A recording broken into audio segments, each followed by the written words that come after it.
కాంగ్రెస్ గ్యారంటీల గారడిపై 6 అబద్ధాలు, 66 మోసాలపై ఛార్జిషీట్ విడుదల చేసిన బీజేపీ జిల్లా అధ్యక్షుడు చంద్రుపట్ల సునీల్ రెడ్డి ఈ రోజు పెద్దపల్లి జిల్లా కేంద్రంలోని బీజేపీ కార్యాలయంలో సంవత్సర కాలంగా కాంగ్రెస్ ప్రభుత్వం నెరవేర్చలేకపోయిన హామీలపై తెలంగాణ గ్యారంటీలు, హామీలు, డిక్లరేషన్ల పేరుతో మాయమాటలు చెప్పి అధికారంలోకి వచ్చాక ప్రజలను మోసం చేసిన కాంగ్రెస్ ప్రభుత్వ వైఫల్యాలను క్షేత్రస్థాయిలో ప్రజలకు తెలియజేయాలని ఉద్దేశంతో రాష్ట్ర పార్టీ పిలుపు మేరకు ఈ రోజు జిల్లా ఛార్జిషీట్ ని బీజేపీ నాయకులతో కలిసి జిల్లా అధ్యక్షుడు సునీల్ రెడ్డి విడుదల చేశారు. ఈ సందర్భంగా సునీల్ రెడ్డి గారు మాట్లాడుతూ ముందుగా బంగ్లాదేశ్లో హిందువులపై జరుగుతున్న దాడులకు నిరసనగా హిందూ ఐక్య వేదిక ఆధ్వర్యంలో జరిగిన నిరసన ర్యాలీని విజయవంతం చేసిన అందరికీ ధన్యవాదాలని, గ్యారంటీలు, హామీలు, డిక్లరేషన్ల పేరుతో మాయమాటలు చెప్పి అధికారంలోకి వచ్చిన కాంగ్రెస్ ప్రభుత్వం అధికారంలోకి వచ్చాక ప్రజలను మోసం చేస్తోందని, ఎన్నికలకు ముందు మహిళలకు ఆర్థిక సాయం, చదువుకునే అమ్మాయిలకు స్కూటీలు, ఆడబిడ్డల పెళ్లికి తులం బంగారం ఏమైందని ప్రశ్నించారు.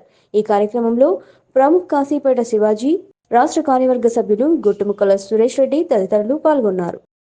దాదాపు ఎవరైతే వెనుకబడ్డ బీసీస్ ఉన్నారో వాళ్ళందరికీ కూడా మరి ఒక బీసీ కమిషన్ పెట్టి దాదాపు 1,00,00,000 కోట్ల రూపాయల వరకు ఆ బీసీ కమిషన్తో ద్వారా మరి వీళ్ళందరికీ న్యాయం చేస్తా అని మాట్లాడి ఇప్పుడు ఆ బీసీ కమిషన్ గురించి మాట్లాడుతున్నారు. ప్రతి పేదవానికి 5 లక్షల ఇండ్లు ఇస్తామని చెప్పి ఆ ఇచ్చే ఇండ్లు కూడా సెంటర్ అయితే నరేంద్ర మోడీ గారి ప్రభుత్వం ఇచ్చే ఆ పైసలనే వెళ్ళి ఇక్కడ రొటేట్ చేసి ఇందిరమ్మ ఇల్లు అని చెప్పడం చాలా సిగ్గుచేటు.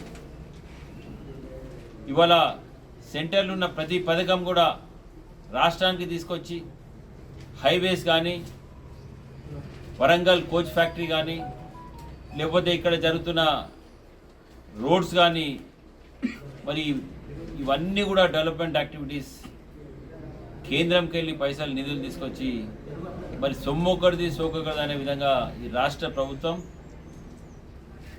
మేమే కొట్లాడి తీసుకొచ్చామని చెప్పడం చాలా సిగ్గుచేటు. యాక్చువల్లీ మీరు కేంద్ర నిధులు తీసుకొచ్చి ఇక్కడ డెవలప్మెంట్ చేసి మేము డెవలప్మెంట్ చేస్తామని చెప్పుకోవడం కాదు, కేంద్రం చేసేది కేంద్రం చేస్తుంది. దయచేసి మీ రాష్ట్ర ప్రభుత్వం ఏం బడ్జెట్ పెడుతుంది, ఏం పైసలు ఖర్చు పెడుతుంది, మరి ఏ విధంగా రాష్ట్ర ప్రభుత్వం స్వతహాగా ఈ రాష్ట్రాన్ని డెవలప్ చేస్తుందని చెప్తే సంతోషపడుతుంది. కానీ తెచ్చిన అన్ని కేంద్ర నిధులు, చేసే డెవలప్మెంట్ వర్క్స్ అన్ని కేంద్ర, ఇక్కడికి వచ్చి మాత్రం వీళ్ళు బిల్డప్ ఇచ్చుకుని మాత్రం చాలా ఆశ్చర్యపదం ఉంది. రేవంత్ రెడ్డి గారు కొట్లాడి తీసుకొచ్చినని మాట్లాడుతారు. ఇవాళ దేశంలో ఉన్న ఏ రాష్ట్రంలో పోయినా కానీ కేంద్ర ప్రభుత్వం ఎప్పుడు కూడా ఇక్కడ ఈ పార్టీలు చేసినట్టు ద్వంద్వ వైఖరి ఉండదు. అది బీజేపీ రాష్ట్ర ప్రభుత్వం కానీ, లేకపోతే ఇంకా వేరే పార్టీ రాష్ట్ర ప్రభుత్వం కానీ, అన్ని రాష్ట్రాలు డెవలప్మెంట్ కావాలి, భారతదేశం ముందుకు పోవాలనే ఒక కాంక్షతోని భారతీయ జనతా పార్టీ డెవలప్ చేస్తుంది. దాన్ని పట్టుకొని మేమేదో తీసుకొచ్చాము ఇక్కడ ఫండ్లు, మేము చేయడానికి సెంట్రల్ గవర్నమెంట్ ఇస్తుందని చెప్పుకోవడం చాలా సిగ్గుచేటు. మరి మా మంతని ప్రాంతానికి వస్తే కాళేశ్వరం ప్రాజెక్టు వల్ల మంతని ప్రాంతం దాదాపు ప్రతి వర్షాకాలంలో బ్యాక్ వాటర్ చేయడానికి చాలామంది రైతులు తీవ్రమైన నష్టపోతున్నారు. ఇళ్ళకి నీళ్ళు వస్తున్నాయి. నేను అడుగుతున్నా ఈ గవర్నమెంట్ని, మరి ఈ ప్రాజెక్టుతోని నష్టపోయిన రైతులకి మీరు ఏం చేస్తున్నారు? మీరేమి వాళ్ళకి లాభం చేకూరుస్తున్నారు? గతంలో ఎన్నో ఎకరాలు పంటలు నష్టపోయి, ఇళ్ళకి నీళ్ళు పోయి, మరి చాలా ఆస్తి నష్టమైన వారికి ఎందుకు వారిని ఆదుకుంటలేదు ఈ కాంగ్రెస్ ప్రభుత్వాన్ని అడుగుతున్నాం. ఈ కాంగ్రెస్ ప్రభుత్వం వస్తే ఈ ఉష్క లారీలన్నీ ఆపైతాయి, ఉష్క ఓనియకుండా చేస్తాం అని మాట్లాడి ఇక్కడ మంత్రి శ్రీధర్ బాబు. మరి ఉష్క ఇంకా యథావిధిగా ఎందుకు పోతుందని మేము అడుగుతున్నాం. మా ప్రాంతంలో ఈ డిస్టిక్లనే చూసుకున్నట్టయితే గత సంవత్సరంకి వెళ్ళి అనేక మంది రేషన్ కార్డులు అప్లై చేసుకున్న వాళ్ళకి ఇప్పటివరకు ఒక్క కొత్త రేషన్ కార్డు కూడా ఈ గవర్నమెంట్ చేయలేదు. మరి ఎందుకు ఒక కొత్త రేషన్ కార్డు కూడా ఈ గవర్నమెంట్ ఇస్తలేదు అని మేము అడుగుతున్నాం. ఇలా ప్రతి హామీని కూడా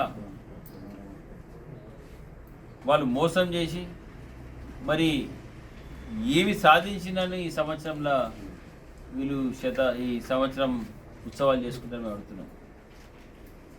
గత ప్రభుత్వం 10 సంవత్సరాల కూడగొట్టిన మోసాలు, అన్యాయాలు, ప్రజల వ్యతిరేకత, ఇది కేవలం 1 సంవత్సరంలోనే ఆ 10 సంవత్సరాల వ్యతిరేకత సంపాదించింది కాంగ్రెస్ ప్రభుత్వం. ఇవాళ గ్రామాలలో ప్రజలు చీకొడుతున్నారు.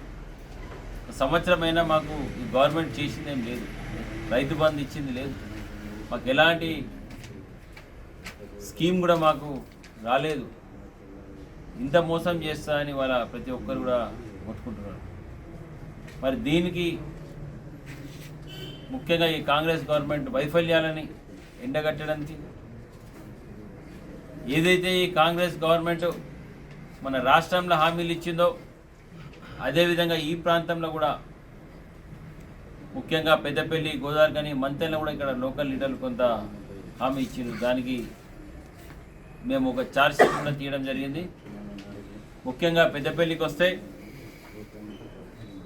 ఈ ఎలిగేడు మండల్లో ఒక ప్రభుత్వ కళాశాల ఏర్పాటు చేస్తా అన్నారు, జూనియర్ కళాశాల. దాని గురించి ఇప్పటివరకు మాట్లాడలేదు. అక్కడున్న విద్యార్థులు తీవ్ర అన్యాయానికి గురవుతున్నారు. వాళ్ళు సుల్తానాబాద్, కరీంనగర్కి పోయి చదువుకోవాల్సి వస్తుంది.